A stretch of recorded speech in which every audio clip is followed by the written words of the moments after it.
so in this video, what I want to do is really touch on this idea of liquidity pools.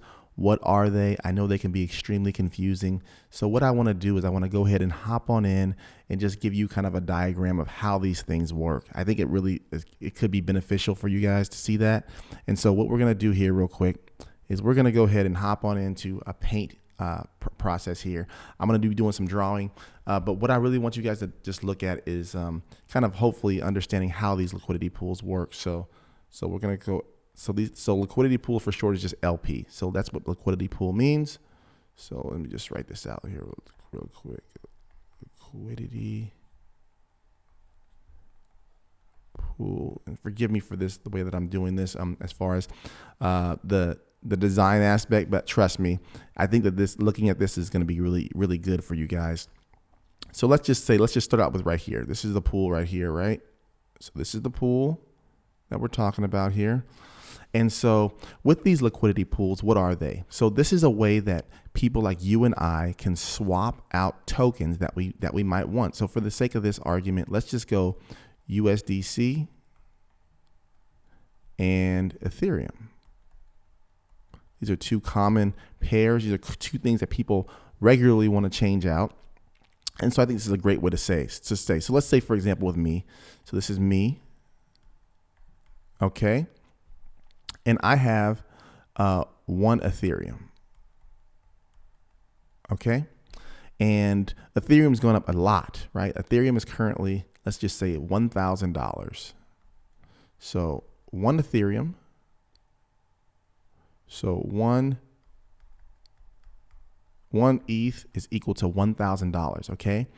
And now let's say that I want to trade out that ETH for some USDC because I want to lock in some gains, or I want to possibly, not hold on to something so volatile. Now, yes, I know the ETH is like way more than that right now, but I'm using $1,000 because it's just an easy round number to get your head around. So in this case, if I was going to go to a liquidity pool, the benefit of using the liquidity pool is that there is no middleman. You're just interacting with a smart contract, which is really cool because you don't have to worry about the trust aspect of that other person if somebody rips you off.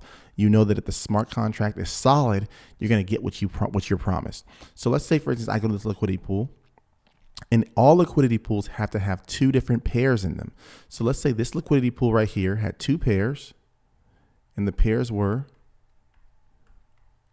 USDC and Ethereum. Okay. So this is the pair that I want because that's what I'm trying to trade for. So in this case, let's say this pool has, let's say it has 1 million USDC, and it has the equivalent of $1 million. Let's see, 1 million USDC, and it has the equivalent of $1 million in ETH. And so now let's go back here.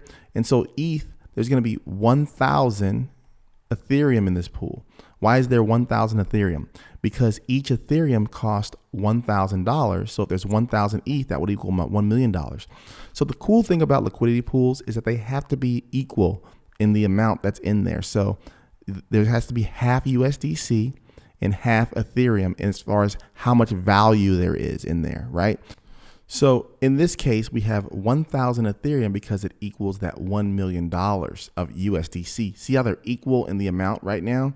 So the way that these pools work is that when someone trades in one of the pairs, the other pair is there to compensate for you. So in this case, it'll make more sense as I go through this. So in this case right here, right?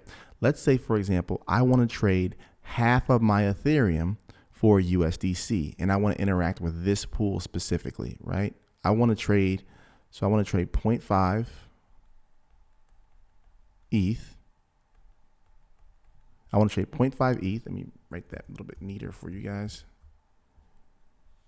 0.5 ETH, and I want to get $500 in return. Okay. Does that make sense right there? So I have 1 full ETH, right? I have 1 ETH. I want to trade half of it for $500.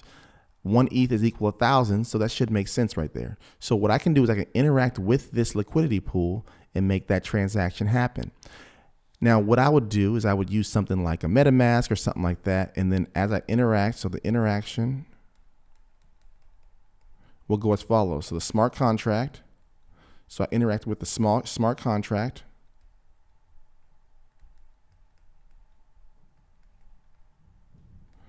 And I sign the smart contract with my wallet, right? And after that smart contract is signed, what happens is that my wallet will make the adjustments. So after this transaction is done, what will happen is that my new balance, right? New balance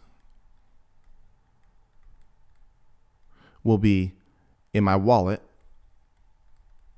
will be 0.5 Ethereum, and it will be 500 USDC. Now, what will happen to this right here, right? What will happen to this new liquidity pool here? Well, this new liquidity pool will have to change because I interacted with this wallet, with this liquidity pool. So what is it going to look like? Well, since there was 1,000 ETH before, and I just deposited an additional 0.5 ETH, there's going to be 1,000.5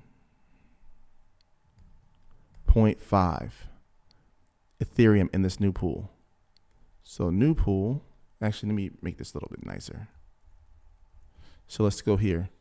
So after the transaction, let's go new pool.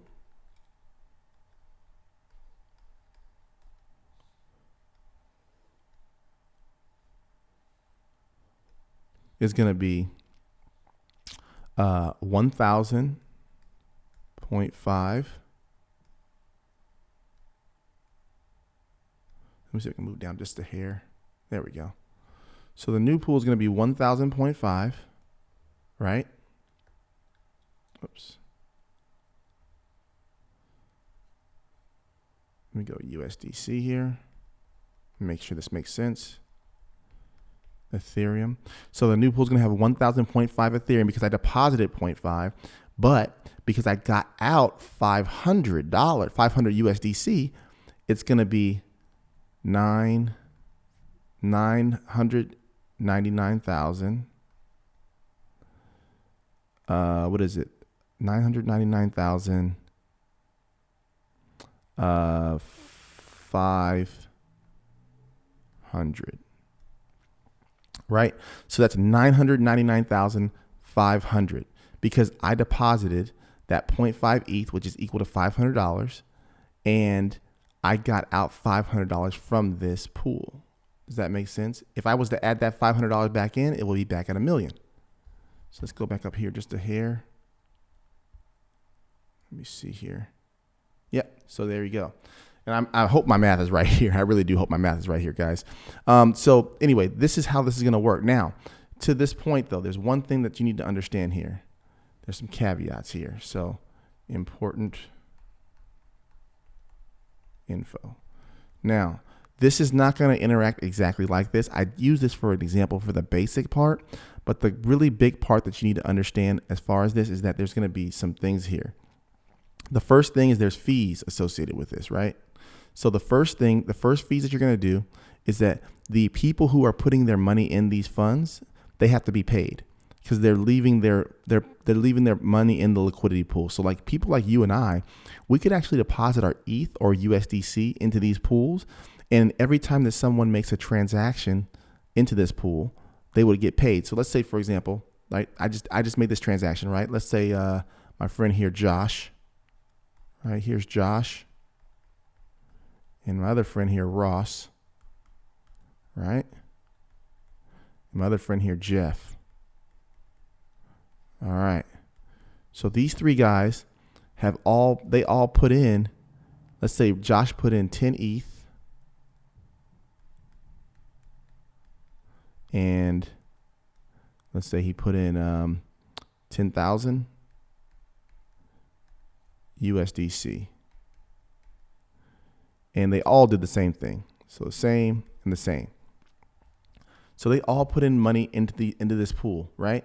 So what happens is that every time that someone makes a transaction, they get paid. So think about that for a second. So every time there's a transaction made, Josh here gets a fee, Ross here gets a fee, Jeff here gets a fee. So they're all going to get fees every time somebody makes a transaction. And that's their incentive to actually provide liquidity to these pools. Because if there's no incentive, no one's going to provide the liquidity for these pools, right? Okay, so the other thing that you need to be aware of as well is something called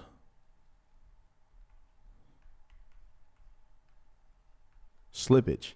And so what slippage is that this is the amount that you have to be willing to lose in order to interact with the liquidity pool, because you're not going to be able to get the exact amount that you want. So what you can do is you can add slippage for maybe as the buyer. So like for this example, it would be me up here, right? When I'm doing this right here, I would have to apply a slippage fee. So I would say, okay, I'm willing to do slippage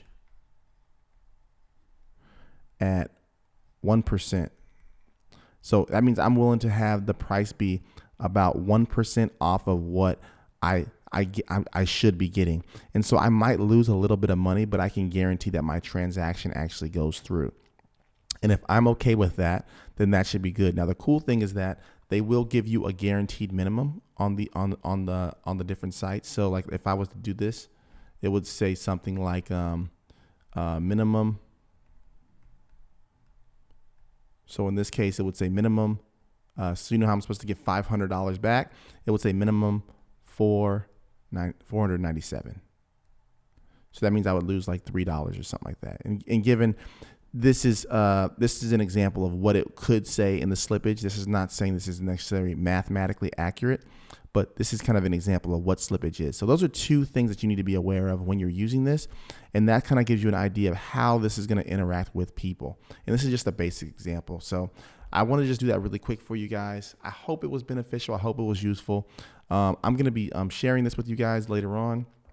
If this does seem interesting, or if you guys like these kind of like little tutorials, not really tutorials, but just like quick topics of kind of explaining things in a I hope simplistic way, please let me know. I might even do a live stream on this so people can just ask questions in real time and I can just go ahead and answer them. So let me know what you guys think. Hope you guys enjoyed this, and I'll be back again here real soon. And this is the kind of stuff that I actually go over in my course. Link in the description below if you're interested in something like this. All right, talk to you guys soon.